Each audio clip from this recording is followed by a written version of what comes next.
One of the things we've learned, again, doing this for 30 years is over that time, we've probably backed 110 different managers. And we found that the median return from all of those funds was less than 2x. But there was a small group of managers within those 110 that were consistently able to outperform.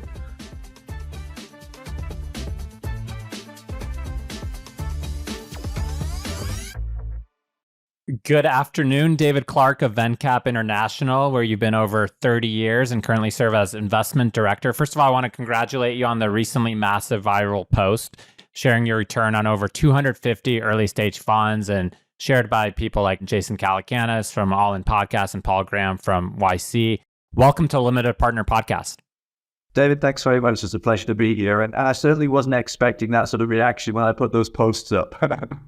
Well, you're very humble, and your reputation precedes you, so good try. But it's great to have you on, and you've been invested in venture capital space for over 30 years. You've seen the rise and fall and sometimes rise again of prolific funds. Let me ask you, can you share 5 things you've learned about venture capital over the past 30 years that you wish you knew when you first started? I think the first thing with venture capital is it's such a fascinating industry to spend your career in because it just changes so quickly. So I feel really thankful that I've been able to, see the rise and fall of a number of different technologies and industries and almost have a front row seat to that. Really, when you look at the sort of the main learnings for what we've seen over the 30 years that I've been doing this, really it comes down, I think, to 2 main things. One is the power law nature of venture capital. And the second is the fact that the venture industry is cyclical. And I think everything else kind of falls out of those 2 key points. You mentioned power laws.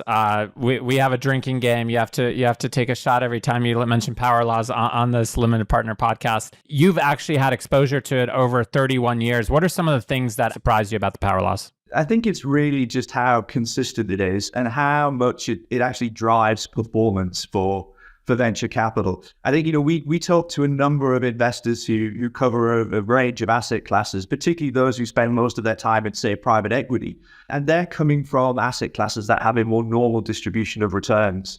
And I think when they move into venture capital, there's normally a few kind of key things that they're really surprised by. And it can take them time to kind of adjust to that. And the main one ultimately comes down to the fact that there's just a very small number of companies each year that eventually drive the bulk of the return that comes from the entire industry. You had a large tweet storm about all the different types of returns. Can you take the listeners through what you found over your data set of tens of thousands of companies? So this is data that is from June last year, so slightly out of date, so 12 months out of date. We're just in the process of updating the data for June 23 numbers, but because a lot of this is actually realized, we don't think the numbers will change materially. So this is really a breakdown of all the early stage funds that we've invested in at VenCap, starting in 1986 and then cutting it off in 2018. Obviously, post-2018 funds are still relatively immature and we think it can change quite significantly. So we put the cutoff date to 2018. And underpinning this is over 11,000 portfolio companies backed by 259 early stage funds. And I think a couple of things that really jump out of this analysis. The first is that over 50% of companies fail to return capital. And again, if you're coming from a private equity perspective, seeing that sort of loss ratio can be actually pretty scary.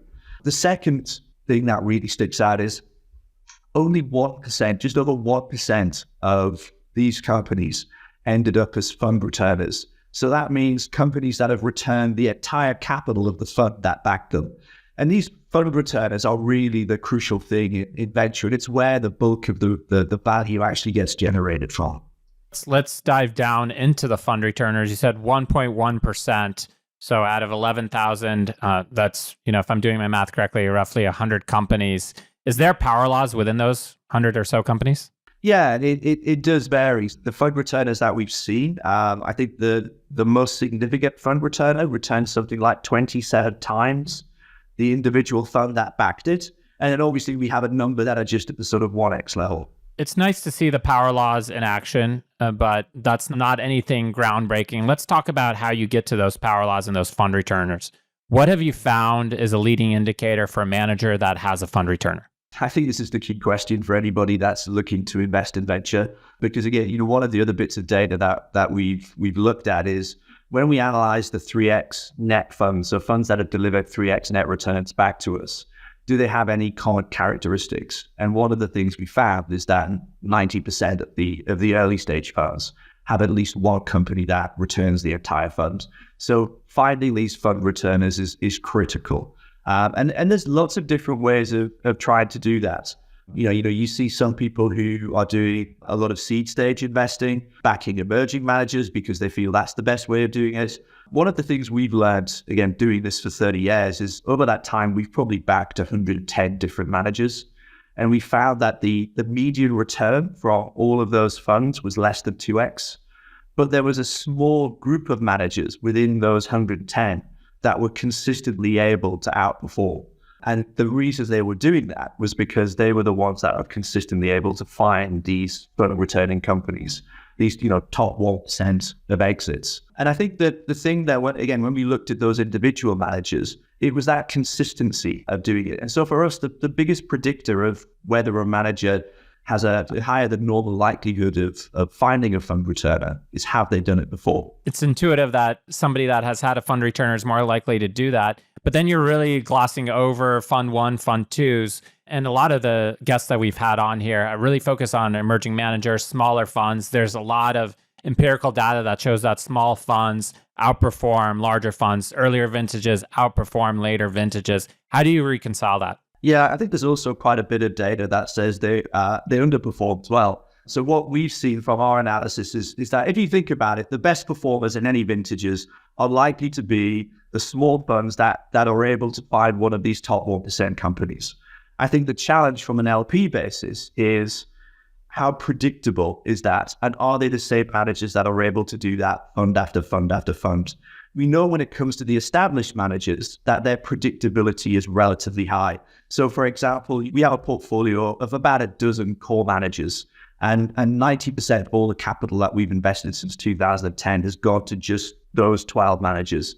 And what we find when we look at the performance of the funds that we backed from those core managers is that around 50% of their funds are top quartile and less than 10% are bottom quartile. So what they've been able to do is to capture the upside from investing in venture while minimizing a lot of the downside. And I think when you look at the data for fund ones and fund twos and emerging managers and small funds, yes, you see more managers at the top end, but you also see a higher proportion of them that underperform as well. The consideration perhaps you have to make as an LP is, what's your risk appetite?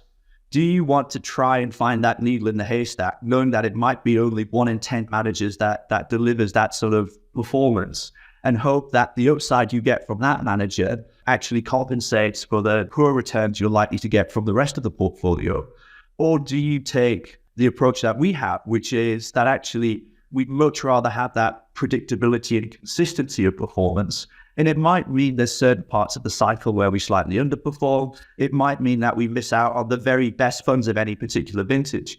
But when you look at it on an aggregate basis, actually the performance we get from those managers is incredibly consistent and significantly outperforms the industry. I know LPs don't like talking about numbers and performance, but I think it's helpful because there's a lot of opinions out there. I'm always keen to sort of understand how those opinions are underpinned by data. And so when we look at our performance from our core manager portfolio, it's in excess of 3.5x. And that's consistent, whichever time period you kind of cut it over.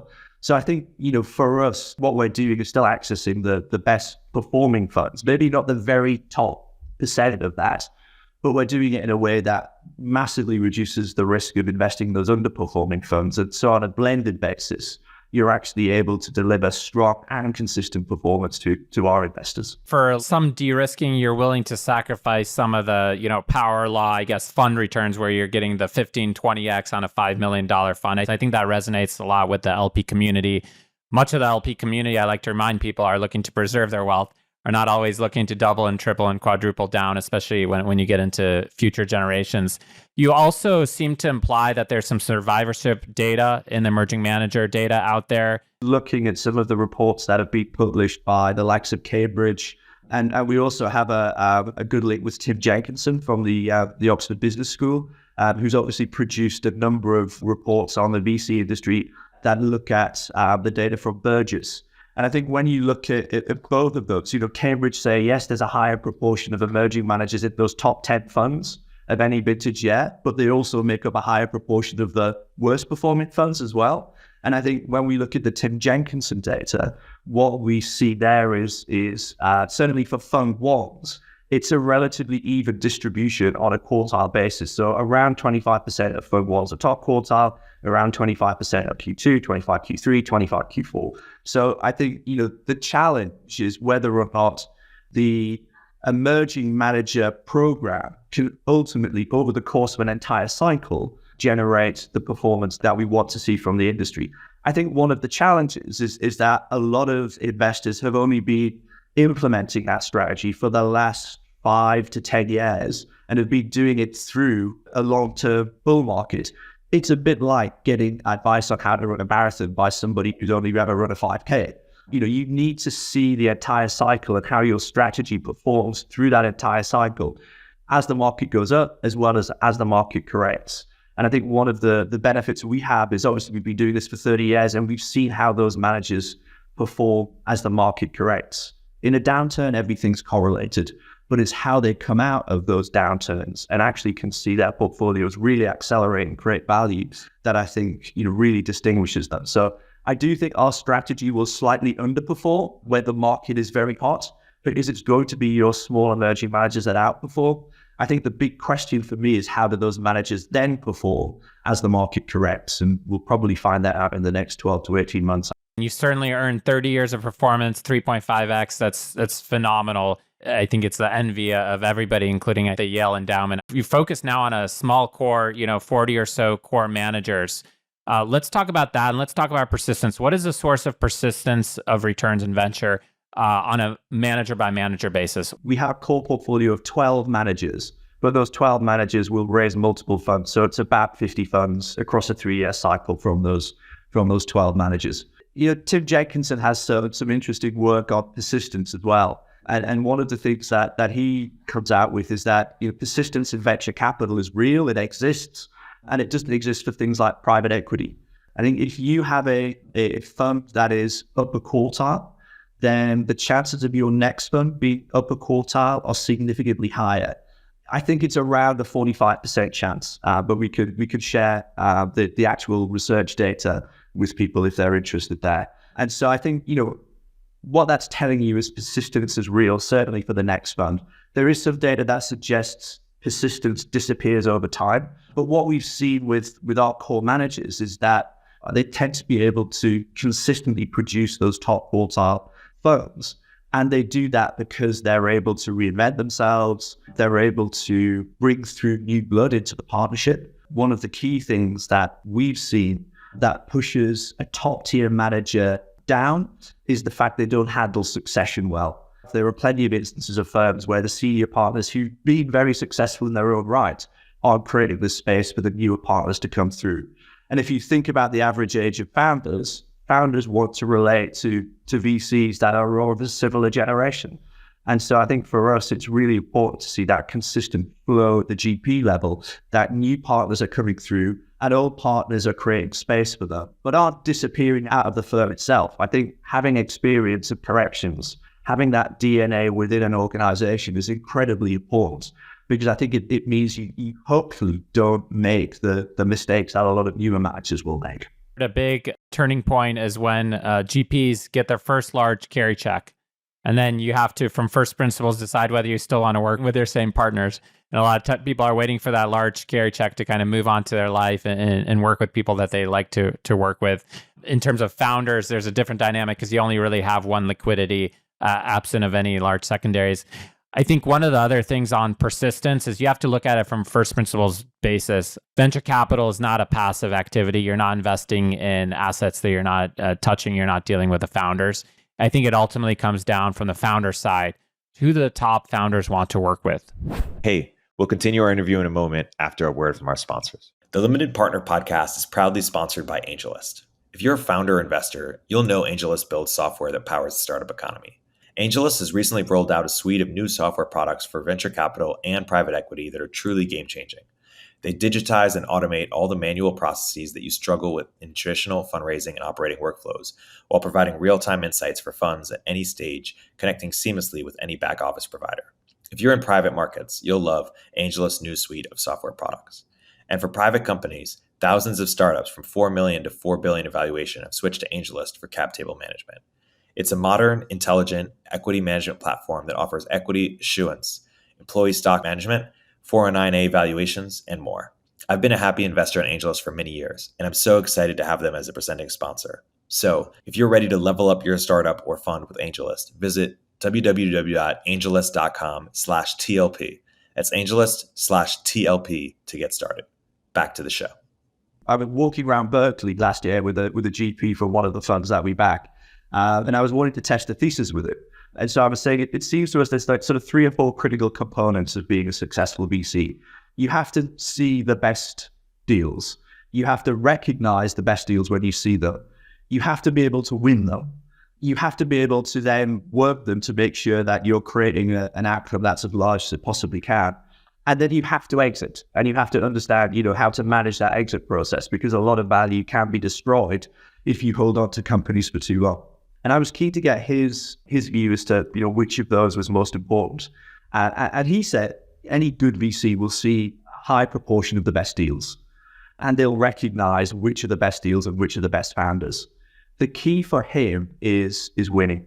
And what makes the difference is if you can then introduce that particular founder to one of their successful portfolio companies and allow that successful entrepreneur be the reference. And that's the critical thing where he felt that was what really flipped it. And that's what gave them an unfair advantage. So it goes back to what we were saying earlier, that in our view, the best way of figuring out which managers are likely to have fund returns in the future or back those top 1% companies in the future is who are the ones that have done it historically, because they have that cohort of founders they've backed who are now, household names that they can then go to provide the references when they're looking to get into these hot deals.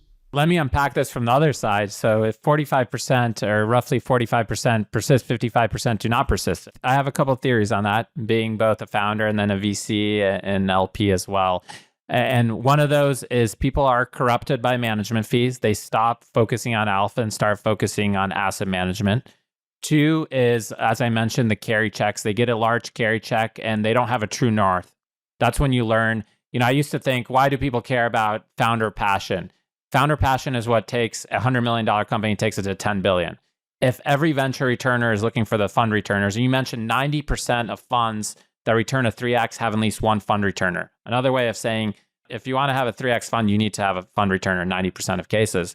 And I think same thing with VCs. You need to back VCs that actually are in it for the love of the game, that aren't just there to make money. We're all here to make money. There's no judgment there. But we need people that care about more than just making money. I think those are the ones that persist. And the other things that I note is aging out of networks. You have a lot of founders, David Sachs famously had an incredible portfolio early on from just backing his friends. And now he continues to do really well with Kraft. But in the early stages, he was just backing his friends, which is a really good way to de-risk investments. And I think other people that are not like David Sachs and do not scale up end up aging out of their networks, and they're especially if they're not consciously aware of. So that's my thesis. What do you think about that? I think it's an interesting one. I think, again, we've seen some academic research that suggests the first time you back that top 1% company is actually pretty random. It's very difficult to predict who's going to be able to do that, in advance. And so from an LP's perspective, it makes our job pretty challenging. But once you've backed that, the likelihood of you then being able to leverage that skill set becomes a lot higher. But I think the points you make are absolutely right, that you need to do it within a fund structure that allows that next company to have a disproportionate impact on the overall return. And so if you're suddenly going from a $50 million fund to a $250 million fund to a $500 million fund to a $1 billion fund, then it's a totally different game. What worked for you at $50 million isn't going to work for you at $1 billion. And so I think from a GP perspective, I think you have to find the part of the market in which you continue to be comfortable. You look at the likes of First Round and Union Square that have kept their fund sizes relatively modest despite huge success. And I think there's, huge credit to the GPs at those organizations who are willing to do that. Having said that, I do think that venture capital as an industry can scale to some extent. When I started in this business, it was, funding a few companies coming out of Silicon Valley, maybe some healthcare companies in Boston, and the outcomes were a couple of $100 million. That was a good outcome back in the sort of mid-90s. Today, I think you're seeing companies that are capable of scaling to tens, if not hundreds, of billions of dollars. And I think one of the things that power law does tell us is that we tend to underestimate the impact of the best companies and how large they can get. Part of that is dependent on the market environment that they're exiting out into. But again, I was having a conversation with a fellow LP yesterday, and his point was that, these bull markets are not a bug, they're a feature of venture, just as corrections aren't a bug, they're a feature of venture. So I think, you do have to expect the outcomes, the very best outcomes will surpass most people's expectations. And so, optimizing for those managers that are able to back that just becomes so important. There's been several studies that show that if you miss the last 3 years of a bull market, in many ways, you could miss the entire returns of the bull market. So even when things are getting overheated, there's a rational decision to stay in the market, or at least not to liquidate. One thing that I think we should double click on is you mentioned fund returner. People get that confused with unicorn. Unicorn is not a metric, and investing at $75 million and getting diluted 3x and getting a unicorn is not what you're looking for. You're looking for fund returner, which is a combination of exit value times ownership. What are your views on ownership? It very much depends on where you're investing and the size of your fund and how many companies you want to have in your portfolio. I think the earlier you go, the more sense it makes to have a more diversified portfolio. As you start to get more towards the later stage of growth, then I think the more concentrated portfolios work. I don't think there's a magic number for what that ownership percentage has to look like. The way that we look at it is to kind of work back from, fund size, exit size, and ownership. And what do we have to believe for those three things to come into alignment in order to generate fund returns? And essentially, we'll go back and look at what are the historic exits from that particular manager. If we have to assume that they need a $10 billion exit in order to generate a fund returner, if their most successful exit ever has only been $100 million or $1 billion, then it's a real leap of faith. But if we've seen multiple exits from them at that range, then we get greater conviction that they can do that again. Similarly, when we look at ownership percentages, we want to find how much of those businesses they're owning at exit and look to see, okay, if we apply a similar metric going forward, what does that then mean for the sort of the fund size that they need to be investing out of, and what does that mean for the exit size of the individual companies? One of the consistent things that every smart investor that I've ever talked to in the space talks about ownership targets, how it's so important to be able to have significant ownership targets. The math is a little bit confusing to that. Could you explain why ownership is so important? In other words, why is it so important to have 20 companies that have 5% versus 40 that have 2.5%? Why does it not add up in that way?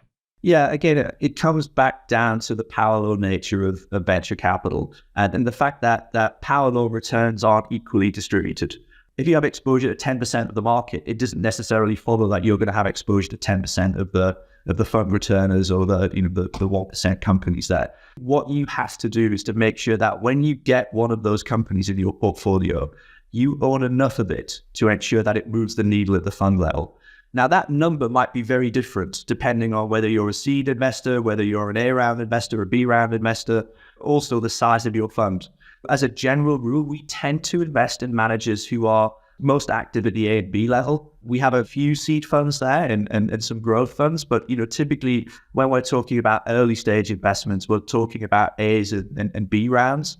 And what we would typically tend to see is ownerships that are in the low to mid-teens on that first check, and then they may get slightly diluted over time to perhaps high single digits. Having 8 to 10% of one of these companies as they do exit is incredibly powerful. Obviously, it depends on the individual company, because if you own 8 to 10% of ByteDance, then you're in a really good position, but owning 1% of ByteDance could be a fund returner for most funds. We talked off camera about adverse selection. You say, if people are getting the full market, I think that's an enormous assumption. I think the vast majority of venture capital firms are highly adversely selected, and the vast majority of LPs are highly adversely selected to the degree that I think would shock people. Let's talk about adverse selection. How do you, as an LP, avoid adverse selection? And how do other LPs that may not have the same access as you do, how can they avoid adverse selection? It's a really challenging topic. One of the difficult things, I think, going back to what have we learned from what have I learned from doing 30 years in venture? The diligence that we do as LPs is great for helping to identify who are likely to be the bottom kind of 25% of fund managers. Because there's lots of rookie mistakes that people make. There's lots of pretty straightforward things that allow you to rule managers out relatively quickly. What I don't think LP diligence is great at is predicting who's going to be in that top 25%, because I think a lot of the things that LPs will traditionally look at tend to be necessary conditions of success, but not sufficient. And we've seen multiple managers who've been able to tick the box on all of the things that LPs typically talk about wanting to see. But then when it came to, am I going to choose company A or company B, they chose company B. And company B ended up being the second or third best company in that particular segment. And company A was the very best one. And the outcomes for the particular fund are just so dramatically different. And so I think with venture, there is such a high level of randomness in choosing that one individual company, that actually the level of diligence or the predictability from an LP perspective of doing diligence on managers is really tough. I'd be really interested to see if anybody has a data set out there that shows that they can consistently predict which are going to be the successful managers at funds 1 and fund 2, because we've tried to do that and we can't. I think on the emerging managers, it is very random. As a former emerging manager, as a VC, you mentioned something really interesting, which is all the data comes until you have the first fund returner. And let me try to shine a light on that. One of the reasons fund returners are predictive of other fund returners is because you start to see the level of quality. To use a crude analogy, once you have a really great girlfriend, you're not going to go below that quality. You understand what is greatness. Once you have a really great friend, you're not going to come up with a second tier. So yes, there's randomness. One thing that I remember from Naval Ravikant, he said, I had a bunch of really talented friends and all of them became successful over 15 years. One company might have failed, one might have succeeded. It was hard to predict the individual company, but it was very easy to predict the individual. And I found that in my career, I started in 2008, I found that to be very true as well. Incredibly predictive way that all the data in the world would not be able to predict. So that's my that's my highly unscientific opinion. But I think there's something about seeing what is a top entrepreneur. We're an investor in Scott Painter for Autonomy. That's one of the top entrepreneurs. That guy has taken companies public, but you see it, you know it. We're an investor in Joey Levy from Better. These are entrepreneurs that are world-class entrepreneurs. And I'd love for anybody else to say anything else. So whether this company will be $10 billion, time will tell. But whether they have that in them, I think is highly predictive. There's pattern recognition there at the founder level. And I think there's also pattern recognition that develops, at the GP level. You have to be a little bit careful with that pattern recognition, that you're not ruling out people that are coming from different backgrounds, because I think that's one of the challenges that we do have as an industry. And it can be very easy to say, all my great deals are white guys who went to Harvard, so I'm only ever going to do companies that are run by white guys who went to Harvard. I think as an industry, we need to find ways of trying to look beyond that a little bit more. But it's really difficult because, as you say, pattern recognition is a real thing. Sometimes being able to sort of see beyond that and take a chance on some other things is going to be a challenge. Absolutely, 100%. One program that I think has done incredibly well in this pattern recognition that's race and sex blind has been the Teal Fellowship. The amount of success it's coming out there in terms of track records and everything, but the amount of diversity in that program and the amount of success at an early age. I think the oldest Teal Fellow is 31 years old. It just is mind-blowing to me how well that program has both been diverse and also high performing. Let's switch to a topic I don't think I've ever heard talked on a podcast, follow-on. You focus on Series A, Series B. There's also pre-seed and seed. First question is, what is a good amount of follow-on that a fund should reserve? Let's call it at the pre-seed, seed, and maybe you could break it down by stage. There's no one answer that sort of fits there. You can't be doing VC by the kind of road that says, X, if you're a seeded manager, you need to reserve X% for each company. I think it's part of the skills of recognizing, when you have one of those top 1% companies. And it's interesting, when we look at our core managers, how does that portfolio break down by number of companies, less than 1x, 3 to 5x, 5x plus, and how does it break down by the capital that they invest? What we have seen is that they invest less capital into their less than 1x companies than the percentage would be for the number of companies that are in that category. And they're able to funnel a higher percentage of that capital into the 10x and fund returning companies. So I think being able to recognize when you've got one of those high potential companies and being able to layer capital in is very important from the upside. But there's also a downside protection point to this as well, which is something that, again, I don't know how many managers have faced this issue certainly not over the last 10 years. But when I look back to 2009, 2010, and also 2000, 2001, we were seeing pay-to-play rounds. We were seeing funds that didn't have any follow-on capital left, who weren't able to do their pro rata in the next round, getting converted to common and essentially washed out to zero. And so from a defensive perspective, having some capital to make sure that you're able to back your best companies during the most difficult times and help them survive, but also to make sure that you're preserving your ownership there. And we've seen with some of our best managers over the last 12 months, actually leading in quite aggressively to some of their portfolio companies. Because they recognize it's an opportunity to actually increase their ownership at a part of the market where people are hesitant to put capital to work. I think that's one of the reasons why we've tended to see our core managers outperform as the market starts to recover, because they've done all those things through that downturn. They've made sure they've got the capital to make sure their best companies survive, and they've been able to lean into those companies aggressively on a very selective basis. Being both defensive and offensive in nature, I think the arbitrage between the headline and the reality is a persistent financial return in every sector. In terms of follow-on, I do want to give our listeners very specific and granular data on that. When you have a Series A fund that comes to you, what is the range? What is the 80% range that you'd like to see reserved for follow-on? Let's give a specific number. We don't want to be too prescriptive here. We're not going to say to a manager, this is what you should be doing. This is what we don't want to see you doing. I think our view of how you do venture best is to pick the manager and trust them. Trust them to play the game on the field. Don't try and second guess. There's a reason that I'm an LP and I'm not a GP. It's because I can't do that job. What I can do is I can hopefully select managers at a level that's, slightly better than the market. But what I wouldn't profess to be able to do is to then tell those managers how they should be managing their fund. And so for that reason, we're pretty agnostic when it comes to sectors, when it comes to geographies. We're not going to do sector-specific funds, because I think by the time it becomes obvious to an LP which sectors are hot, the best companies are probably, already been as well established, well funded, well on the road to success, and you're there playing catch up. So I think for us, it's really a case of trusting our managers to play that game on the field. And obviously, we hold them to account. We want to understand why they're doing things they did. A number of our managers would have invested quite aggressively through 2020, 21. And we like to see 3-year fund cycles. So we'll have that conversation. One of the lessons we learned in 99, 2000 is that time diversity is really important. So for our own firms, we want to make sure that we put those to work over a 3-year period.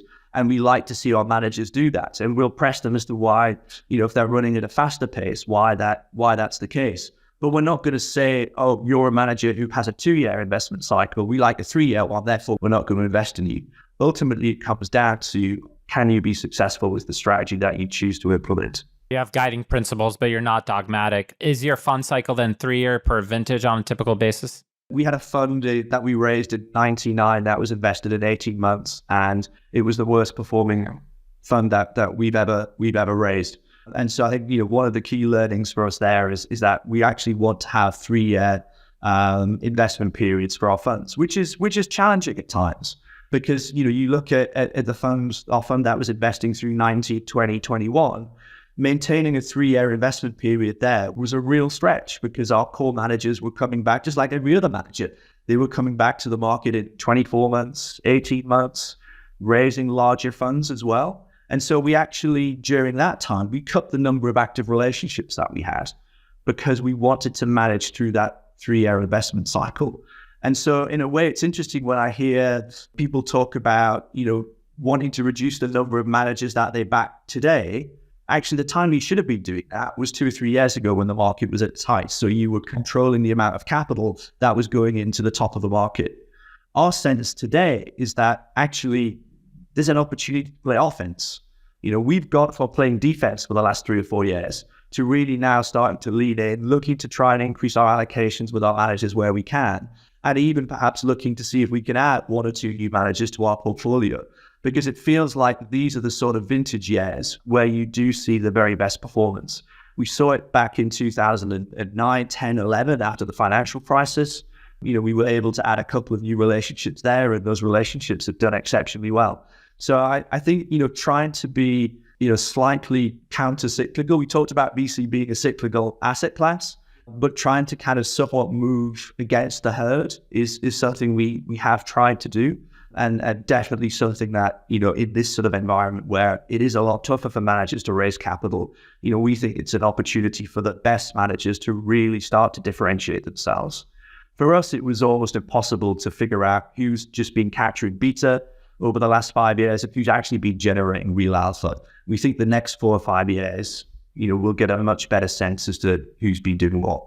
We'll be able to really gauge skill and talent in more tougher environments. Everybody knows about the VC reset. A term that I've tried to coin is the LP reset. And the reason for that is there's an opportunity right now for maybe LPs that, unlike you, have been investing for 30 years in top managers, didn't have access to these managers. And now's the time to act. Now's not the time to be on the sideline. Now's the time to be bold. The famous Warren Buffett quote, "Be fearful when others are greedy and greedy when others are fearful." You mentioned new managers and playing offense. In terms of the next 10 years, there's different theses out there. There's a thesis that there's going to be a disintermediation of capital, or that there's going to be, in the last couple of years, there's been thousands and thousands of emerging managers.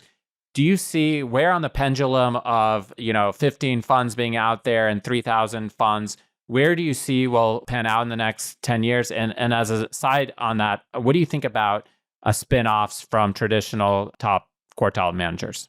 Just in terms of the number of active VCs, it's felt to us that even though the industry is growing and the outcomes are growing, and the fact that technology is now applying to every individual sector and industry, so the market opportunity for VC-backed companies has just exploded.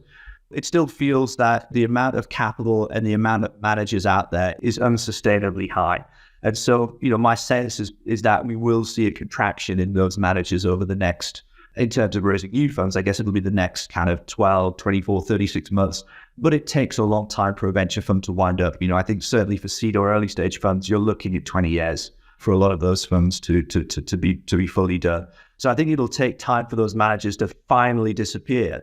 But in terms of active managers in there, I think we'll see quite a significant contraction. I think part of it will be a lifestyle challenge. It's great when you're a manager and things are going well, and you talk about David Sachs, you're giving checks to your friends and you're everyone's favorite person. When you're telling your friend that you're not going to give them another check and they've got to cut 50% of their company, it's a very different relationship. And so I think, we'll see some VCs that came into the industry figure out that it's actually not what they want to do long term, because VC is really hard and it takes a lot of work. And there's a lot of periods where, it looks like things are going to hell and back. And so I think that will partly be a driver. I also think LPs came into the VC industry with unrealistic expectations of performance and an unrealistic understanding of what's reasonable to expect, both in terms of ultimate returns, but how those returns are distributed and how long it takes to get there. We will probably see some LPs pull back because venture isn't delivering what they expected. I also think some LPs will be faced with some liquidity issues. Nothing's gone public for the last 18 months. There's no real liquidity coming through. A lot of investors need to have that liquidity to come through in order to fund future commitments. So I think that's partly going to be a driver of it as well. And then the second bit around spin-outs. It's an interesting area. We've had mixed results when we've looked at spin-outs. So we've got one that was particularly successful. We've got a couple that were not successful at all. I think you have to kind of, again, understand, why are those managers leaving that firm? Are they leaving a firm that's vibrant and continues to be one of the top firms? If that's the case, then are you actually getting the full story for why they're leaving? Are they jumping, or have they been pushed? If you've got younger partners who are leaving a firm because the older partners aren't getting out of the way, creating space for them, then I think that's something that looks a little bit more interesting. We mentioned previously something like Kleiner Perkins. You look at Mamoon leaving social and going to Kleiner Perkins and taking Ilya Fushman with him from Index. Something like that looks really interesting. Mamoon was moving from social because he felt there was a real opportunity to do something Kleiner Perkins. So I think you have to know the individuals, you have to know the dynamics of the old firm, and you have to know the dynamics of the new firm. Share some secret sauce. How are ways that you read between the lines and diligence that, whether the spin out is a top person or not? Have they backed to fund return before? It all comes back to this. We can take references from founders they've worked with. Unless the person is terrible, you're not going to get a bad founder reference. But ultimately, one of the challenges we have is trying to handicap the quality of that founder. Is that a top 1% founder who's giving us that reference? Or, where do they lie on the distribution of founders? So founder references tend to, again, allow you to weed out those people you don't want to back. Certainly in our experience, it's been very difficult to use them as a predictor for who's ultimately going to be, that long-term successful manager. Where we've tried that, it just hasn't worked for us. Again, it may be that we're based in the UK, we're not plugged in socially to the Silicon Valley VC network. It may be that our signal isn't as strong as some people who live and breathe that. I absolutely accept that. But actually, the signal that is the strongest is when you look at someone like Mamoon, who did he back at social? He has that pattern recognition because he's backed a couple of those top 1% companies. He has the founder network, and then you're backing on someone like him to be able to go and replicate that at a new firm with a new set of partners. For us, the odds are reasonably high that once you've been in that situation once, then you can do it again. You don't want the median reference either. If you look at the two most difficult managers and managers that many people hate to work for, it was Steve Jobs and Elon Musk. It also happens to be the two most people that people praise as being great managers. And the takeaway there is that the top people want to be pushed. They want somebody that makes them uncomfortable. They want somebody that makes them work 100 hours a week. In society, it's not very politically correct to talk about, and people criticize hustle culture. But in venture capital, we're not trying to back the average millennium or Gen Z entrepreneur. We're trying to back the fund returners, the next Elon Musk, the next Steve Jobs. I can't let you get away from the podcast without talking on market on GP terms. We had several GPs talk about what they're seeing from management fees and what they're seeing from tiered carry structures. Are you seeing 50 to 75% of your fund managers still charging tiered carry structures? And what are your philosophical thoughts on that? We're investing in established managers that are the kind of household names, and they will all have premium terms. Some of them would be a flat 30% carry from the outset. Some would start at 2.5x wrapping. There's a variety. For us, in a way, what it comes back to is, what do we think the net return back to us is going to be? And so if you could justify 30% carry because your returns historically have allowed you to charge that, we have no issue paying that. One of the worst things you could do as an LP is to turn somebody down because of the terms of their fund. Because ultimately, the whole parallel industry means that if they are successful, the success is going to be worth the fees and carry that they charge. So clearly, we'd rather they took less fee and charged less carry, but we recognize that actually the demand for those managers is so high in a lot of instances that they're potentially undercharging what the market clearing price might be. And that's why they're oversubscribed. 10 times oversubscribed, you could say that they're underpricing their product. One thing that makes LPs' reluctance to pay premium carry even more foolish is when it's on a hurdle. You return a 3x, 4x, 5x over that, you get a premium carry. I think that's kind of foolishness not to be willing to pay that to the top managers that have earned that right over their careers. From a philosophical perspective, we have no issues paying for exceptional performance. I think we just want to see as much alignment as possible in those terms. But clearly, with some of the very best managers, your ability to negotiate is zero. So you're price takers. And then it comes down to, do you think the performance that you're expecting from these managers is ultimately worth it?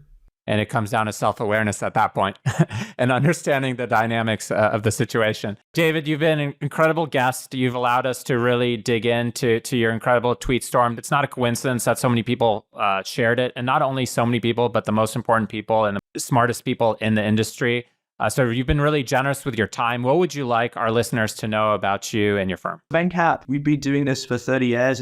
It's all we do. We're not the most well-known fund of funds out there. We're not the largest fund of funds out there because, we're very focused on trying to build a portfolio that really optimizes for performance. And we've done it in a way that, we think works for us. Thank you, David. Your reputation precedes you. A lot of the top decile GPs have told me about you and the way that you've done business. And of course, the tweet storm kind of was your coming out party in terms of the performance. But certainly that's 30 years of incredible performance. Thank you for being a supporter of the industry, and thank you for coming on the podcast. I appreciate those kind words, David. Thanks very much. I've really enjoyed it. Thanks for listening to Limited Partner Podcast. If you like this conversation, please like, subscribe, and review on YouTube, Spotify, or Apple. Thank you for your support.